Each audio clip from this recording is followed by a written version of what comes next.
Jokowi hingga Jonan berangkat ke Vatikan hari ini, hadiri pemakaman Paus Fransiskus. Sidang gugatan Wan Prestasi Mobil SMK digelar, penggugat siap berdamai dengan Jokowi. MK gelar sidang perdana gugatan 29 musisi soal Undang-Undang Hak Cipta hari ini. Sri Mulyani ungkap penerimaan pajak Maret 2025 positif, daya beli tetap kuat. Hamzah Sulaiman, pemilik The House of Raminten, wafat di usia 75 tahun. Kebakaran hutan dahsyat landa Israel, ribuan penduduk dievakuasi. Laporan eksklusif tim iNews ID dari View Palm Jumairah, Dubai, Uni Emirat Arab. Bersama saya Muhammad Skardi, dan inilah berita-berita headline iNews ID hari ini. Utusan Presiden Prabowo Subianto untuk menghadiri pemakaman Paus Fransiskus akan bertolak ke Vatikan hari ini. Mereka adalah Presiden ke-7 Joko Widodo, Wakil Menteri Keuangan Tommy Jiwandono, mantan Menteri ESDM Ignatius Jonan, dan Menteri Hak Asasi Manusia Natalius Pigai.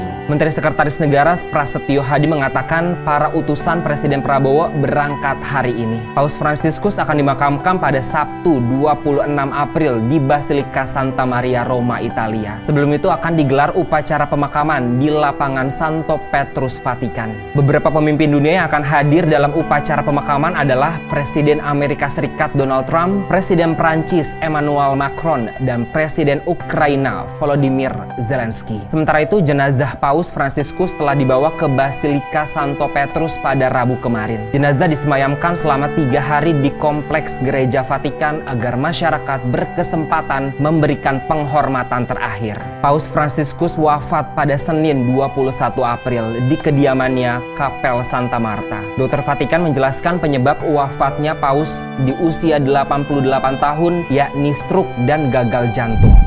Sidang perdana gugatan Wan Prestasi Mobil SMK dengan tergugat Presiden ke-7 Joko Widodo digelar di Pengadilan Negeri Solo hari ini. Penggugat Aufa Lukmana mengaku siap berdamai dengan Jokowi melalui persyaratan tertentu. Kuasa hukum penggugat Sigit Sudibianto mengatakan kliennya meminta pihak tergugat 3, yaitu Jokowi, untuk membawa 1 unit mobil SMK Bima. Menurut Sigit, 1 unit mobil saja sudah cukup untuk dibeli kliennya dan permasalahan akan dianggap clear. Gugatan Wan Prestasi dilayangkan kepada 3 pihak, yaitu Presiden ke-7 Joko Widodo dan Wakil Presiden ke-13 Ma'ruf Amin, serta PT Solo Manufaktur Kreasi selaku produsen mobil SMK. Sementara itu, Jokowi tidak menghadiri sidang di Pengadilan Negeri Solo. Jokowi diwakili kuasa hukumnya, YB Irfan. Menurut Irfan, Jokowi menjadi utusan khusus Presiden Prabowo Subianto untuk mengikuti pemakaman Paus Fransiskus di Vatikan dan Italia. Menurut Irfan, sesuai ketentuan dalam gugatan perdata, ada keharusan bagi kedua pihak untuk menyelesaikan mediasi terlebih dahulu sebelum pokok perkara diperiksa majelis hakim. Jika kedua belah pihak mencapai kesepakatan win-win solution, dengan sendirinya tidak perlu lagi dilanjutkan untuk memeriksa pokok perkara. Mahkamah Konstitusi menggelar sidang perdana gugatan Undang-Undang Nomor 28 Tahun 2014 tentang hak cipta yang diajukan 29 musisi hari ini. Berdasarkan keterangan website MK, sidang perdana gugatan berlangsung pukul 13.30 waktu Indonesia Barat. Para musisi menilai pasal 9 ayat 3 Undang-Undang Hak Cipta bertentangan dengan Undang-Undang Dasar Negara Republik Indonesia 1945. Pemohon meminta agar pengguna lagu secara komersial tidak perlu lagi meminta izin kepada pemegang hak cipta selama mereka membayar royalti. Dalam petitum, penggugat menyebutkan sepanjang dimaknai bahwa penggunaan secara komersial ciptaan dalam suatu pertunjukan tidak memerlukan izin dari pencipta atau pemegang hak cipta, dengan kewajiban untuk tetap membayar royalti atas penggunaan secara komersial ciptaan tersebut. Di antara 29 musisi yang mengajukan judicial review Undang-Undang Hak Cipta adalah Arman Maulana, Ariel Noah, Vina Panduwinata, Judika, Bunga Citra Lestari, dan Rosa. Menteri Keuangan Sri Mulyani Indrawati menyebut tren penerimaan pajak Maret 2025 berbalik positif, yaitu mencapai 134,8 triliun rupiah. Angka tersebut jauh lebih baik dibandingkan penerimaan pajak pada Februari 2025 yaitu 98,9 triliun rupiah. Menurutnya kondisi ini tak lepas dari upaya perbaikan administrasi yang terus digenjot. Selain itu, implementasi sistem inti administrasi perpajakan atau yang dikenal dengan Core System of Tax Administration atau Koratex juga dinilai memberikan kontribusi positif. Sri Mulyani mengatakan peningkatan penerimaan ini menunjukkan program-program reformasi perpajakan berjalan on track. Kedepan pelaksanaan penerimaan pajak diharapkan bisa dilakukan dengan lebih efisien dan mampu mendorong penerimaan lebih optimal. Peningkatan penerimaan terjadi di berbagai jenis pajak, termasuk pajak penghasilan dan pajak pertambahan nilai. Hal ini memberikan sinyal positif bahwa aktivitas ekonomi di tanah air, termasuk konsumsi rumah tangga dan daya beli masyarakat, menunjukkan ketahanan di tengah berbagai tantangan ekonomi global yang tidak menentu. Meski demikian, secara kumulatif pada kuartal 1 2025, penerimaan pajak masih mencatatkan angka 322,6 triliun rupiah. Jika dibandingkan dengan periode yang sama di tahun sebelumnya atau year on year, angka ini masih terkontraksi 18,1%.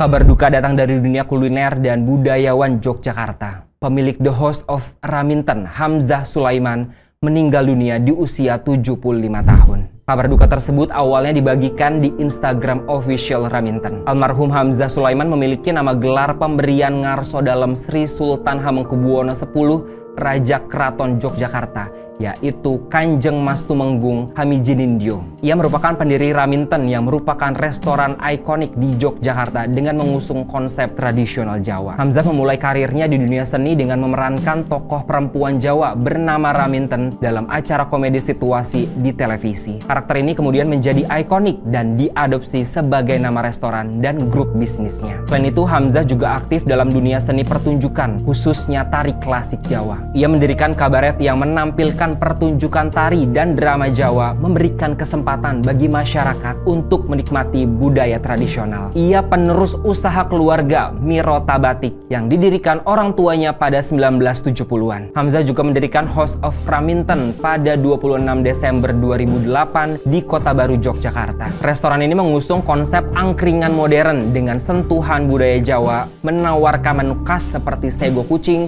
dan suasana tradisional Jawa yang kental.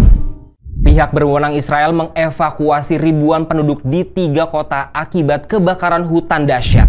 Api dengan cepat menyebar dipicu suhu tinggi disertai angin kencang. Penduduk yang dievakuasi berada di kota Estaol, Bet Mer, dan Mesilat Zion di wilayah Bet Semes. Polisi juga menutup rute 38 jalur utama yang menghubungkan Israel Tengah dengan Yerusalem. Kebakaran hutan berawal di dekat Mojave Tarum, lalu menyebar dengan cepat akibat suhu tinggi dan angin kencang. Otoritas pemadam kebakaran dan penyelamatan Israel mengerahkan 11 pesawat serta lebih dari 100 kru untuk memadamkan api di wilayah Estaol. 3 petugas pemadam kebakaran terluka saat memadamkan api di perbukitan Yerusalem. Perdana Menteri Israel Benjamin Netanyahu memerintahkan penggunaan pesawat Super Hercules untuk membantu upaya pemadaman kebakaran di antara Yerusalem dan Tel Aviv. Ia juga mengindikasikan akan meminta bantuan kepada negara-negara asing seperti Yunani untuk memadamkan api. Kebakaran hutan di Israel Tengah ini terjadi di tengah meningkatnya ketegangan dan serangan kelompok Houthi Yaman ke negara tersebut.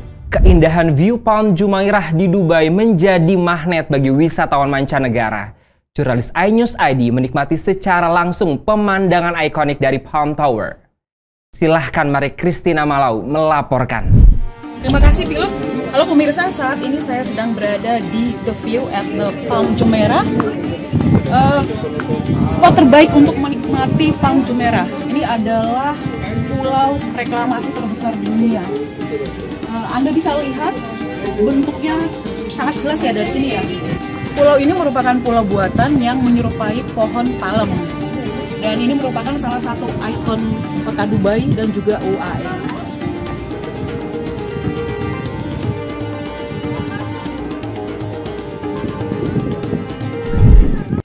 Itulah tadi laporan eksklusif dari Dubai, Uni Emirat Arab.